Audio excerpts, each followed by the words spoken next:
नमस्कार दोस्तों, एक बार फिर से आप सभी दोस्तों का आपके अपने YouTube चैनल यू एंड वीडीवी पर बहुत बहुत स्वागत है। दोस्तों, दिन भर के मुख्य समाचार हैं, बड़ी खबरें हैं, एक एक करके चलेंगे। तमाम बेहद बड़ी अपडेट्स आप तक आगे इसी वीडियो के माध्यम से पहुंचाएंगे, इसलिए लगातार हमारे साथ आगे इसी वीडियो में बने रहिएगा। तो वहीं दोस्तों, खबरों की तरफ चलने से पहले आप लोगों से एक छोटा सा निवेदन है कि अगर आप लोग भी केंद्र सरकार की जन विरोधी नीतियों का खुल करके जबरदस्त तरीके से विरोध करते हैं तो अभी इस वीडियो को लाइक कीजिएगा, अपना समर्थन दर्ज करवाइए और लाल कलर के बटन को दबा करके चैनल को फ्री में सब्सक्राइब करके बेल के आइकन को जरूर दबाइए दोस्तों, और लगातार हमारे साथ बने रहिए।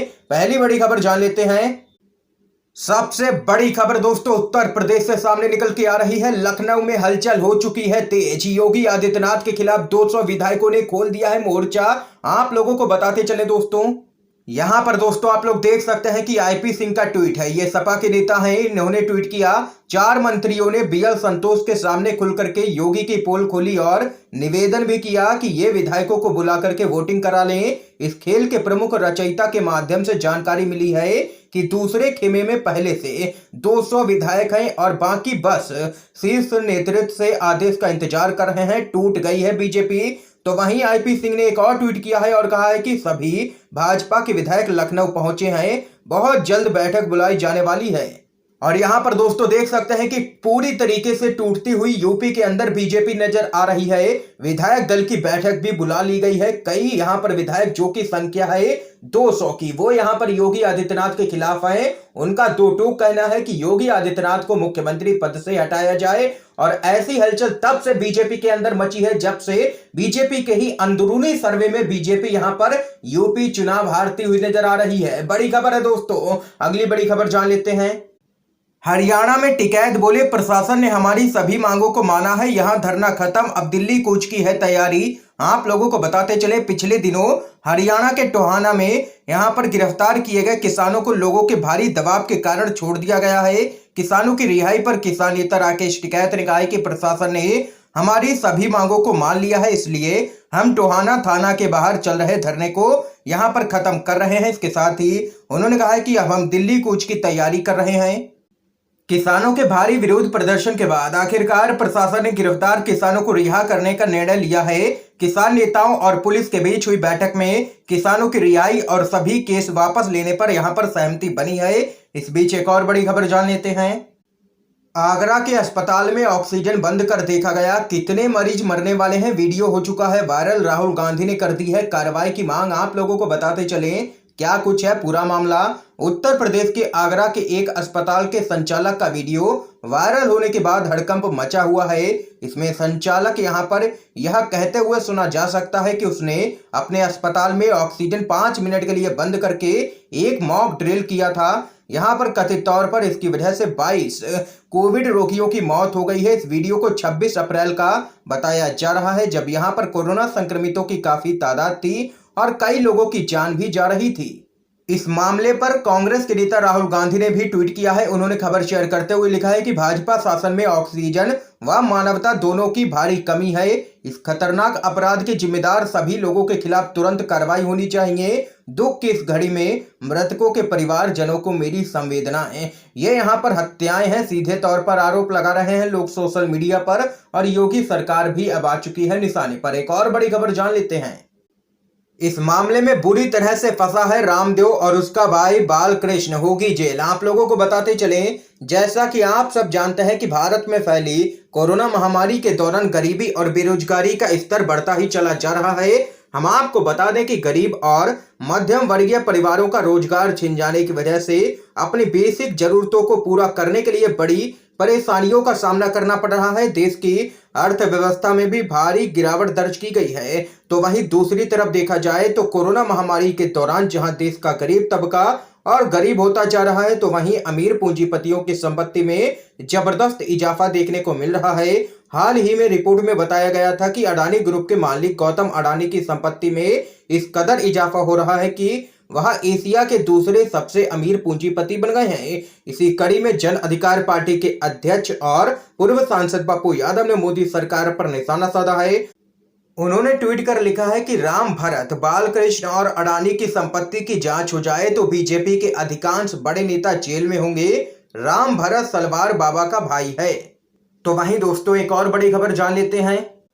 पीएम मोदी के संबोधन पर कांग्रेस बोली, मोदी रीति सदा चली आई, जो कह जाएं वो कभी ना निभाएं। आप लोगों को बताते चलें, एक हिंदी न्यूज चैनल पर डिबेट के दौरान एंकर ने यहां पर कांग्रेस की प्रवक्ता रागिनी नायक से पूछा कि अब तो वैक्सीन मुफ्त में लगने जा रही है, आपकी मुस्कुराहट क्या इसी की प्रतिक्रिया है? जवाब देते हुए कांग्रेस की प्रवक्ता रागिनी नायक ने कहा है कि मोदी नीति सदा चली आई, जो कह दें वो कभी ना निभाए। पीएम मोदी ने जो बड़ी बड़ी आज तक घोषणाएं की हैं, आज तक कोई भी पूरी नहीं की जा सकी है।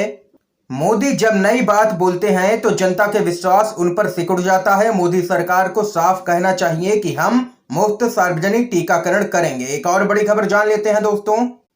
बीजेपी के नेता ने चुनाव से पहले ही मानी है हार, बोले किसानों के मुद्दे को हल करें, नहीं तो 2022 में होगा बड़ा नुकसान, बीजेपी का सुपड़ा साफ हो जाएगा। आप लोगों को बताते चलें, मोदी सरकार के द्वारा लाए गए कृषि कानूनों के हो रहे विरोध का सामना पंजाब और हरियाणा में भारतीय जनता पार्टी के नेताओं को लगातार करना पड़ रहा है। खास तौर पर पंजाब के नेताओं के कार्यक्रमों का बहिष्कार भी किया जा रहा है, जिसे देखते हुए अब कई बीजेपी नेता भी मोदी सरकार के खिलाफ आवाज उठाने लगे हैं। इस संदर्भ में भाजपा के नेता और पूर्व कैबिनेट मंत्री अनिल जोशी ने भी अपनी ही पार्टी के खिलाफ सवाल खड़े किए हैं। उन्होंने मीडिया से बात करते हुए कहा है कि कृषि कानूनों का विरोध कर रहे किसान हमारे भाई हैं, अन्नदाता हैं, यह सब हमारे ही लोग हैं, इसलिए हम इनके साथ बुरा नहीं कर सकते हैं। कोरोना महामारी के नियमों का उल्लंघन करने से किसानों को रोक पाने में भी सरकार असमर्थ साबित हो रही है, तो फिर इसका हल क्यों नहीं निकाला जा रहा है? आखिर दुनिया में ऐसा कोई भी मुद्दा नहीं है जिसका हल नहीं निकाला जा सकता है। कई बड़े बड़े मसलों का हल बातचीत के जरिए निकाला जाता है। पंजाब के भारतीय जनता पार्टी के कई नेताओं का ऐसा ही मानना है कि हमें किसानों की आवाज को उठाना चाहिए। इसके साथ ही भाजपा नेता ने यह भी कहा है कि साल 2022 में होने वाले उत्तर प्रदेश विधानसभा चुनाव, पंजाब विधानसभा चुनाव में बीजेपी को भारी नुकसान हो सकता है, इसलिए समय आ गया है कि भाजपा को इस मुद्दे का हल जल्द से जल्द निकालने की जरूरत है। तो यहाँ पर दोस्तों देख सकते हैं कि कई बीजेपी के नेता यहाँ पर पूरी तरीके से किसानों के समर्थन में उतरते हुए नजर आ रहे हैं, लेकिन मोदी सरकार अहंकार में डूबी है, वो किसानों से बातचीत करने को भी तैयार नहीं है। एक और बड़ी खबर आप लोगों को बताते चलें, बंगाल बीजेपी ऑफिस के पास मिले हैं 50 बम। कांग्रेस के नेता बोले, पता करो कहां हिंसा करने जा रहे थे ये लोग। आप लोगों को बताते चलें, पश्चिम बंगाल के विधानसभा चुनाव के बाद से ही राज्य में राजनीतिक हलचल मची हुई है। बीजेपी और तृणमूल कांग्रेस के बीच तनातनी का माहौल लगातार बना हुआ है। इसी बीच भारतीय जनता पार्टी के कार्यालय के नजदीक से करीब यहां पर 50 देसी बम बरामद किए गए हैं। इस खबर के सामने आते ही पूरे राज्य में हड़कंप सा मच गया है और विपक्षी पार्टी बीजेपी पूरी तरीके से घिर चुकी है बंगाल के अंदर। इस मामले में कांग्रेस के नेता प्रमोद तिवारी ने मीडिया से बातचीत करते हुए बीजेपी पर सवाल उठाए हैं। उन्होंने कहा है कि इस बात की जांच होनी चाहिए कि भाजपा कार्यालय के पास जो 50 देसी बम रखे गए थे, आखिर भाजपा ने इन बमों को क्यों इकट्ठा किया? ऐसा करने के पीछे उनका आखिर क्या इरादा था? इन बमों के साथ कहां पर हिंसा की जाने वाली थी, कहां पर अशांति फैलाई जाने वाली थी इन भाजपाइयों के द्वारा? इस बीच एक और बड़ी खबर जान लेते हैं। पूरे देश में बीजेपी का सुपड़ा साफ करेंगी ममता बनर्जी, पूरे देश में टीएमसी देगी भाजपा को चुनौती, बढ़ाएंगे जनाधार, ये यहां पर कहना है अभिषेक बनर्जी का। टीएमसी के महासचिव अभिषेक बनर्जी ने कहा है कि तृणमूल कांग्रेस जहां भी अपना आधार बढ़ाएगी वह भाजपा को चुनौती देगी। उन्होंने कहा है कि तृणमूल कांग्रेस का उद्देश्य पूरे देश में आधार बढ़ाना है। अभिषेक बनर्जी ने कहा है कि हमें देश भर के लोगों से लगभग 1 लाख ईमेल प्राप्त हुए हैं, जिनमें विधानसभा चुनावों में भाजपा को हराने के लिए तृणमूल कांग्रेस को धन्यवाद दिया गया है। तो वहीं अभिषेक बनर्जी ने आगे कहा है कि मैं अगले 20 सालों तक कोई भी सार्वजनिक पद या मंत्री पद ग्रहण नहीं करना चाहता हूं। तृणमूल कांग्रेस को आगे बढ़ाने पर ध्यान देना चाहता हूं। तृणमूल कांग्रेस के राष्ट्रीय महासचिव के रूप में मेरी नियुक्ति से भाजपा आखिर परेशान क्यों है? यदि परिवार के केवल एक व्यक्ति के राजनीति में आने की अनुमति संबंधी विधेयक संसद में पारित हुआ तो मैं तुरंत इस्तीफा दे दूंगा। ये यहाँ पर दोस्तों देख सकते हैं कहना है अभिषेक बनर्जी का, और पूरे देश में बीजेपी का सुपड़ा साफ करेगी टीएमसी। एक और बड़ी खबर आप लोगों को बताते चलें, अब अखिलेश यादव बोले हम भी लगवाएंगे भारत सरकार की वैक्सीन, बीजेपी के टीके का था विरोध। आप लोगों को बताते चलें, कोरोना के खिलाफ जारी जंग में वैक्सीनेशन को रफ्तार देने के लिए केंद्र सरकार ने यहां पर नई नीति का ऐलान किया है। आप लोगों को बताते चले, भारत सरकार की नई नीति के बाद अलग अलग प्रतिक्रियाएं आ रही हैं निकल के। इन्हीं में से एक बयान है अब उत्तर प्रदेश के पूर्व मुख्यमंत्री और समाजवादी पार्टी के प्रमुख अखिलेश यादव का।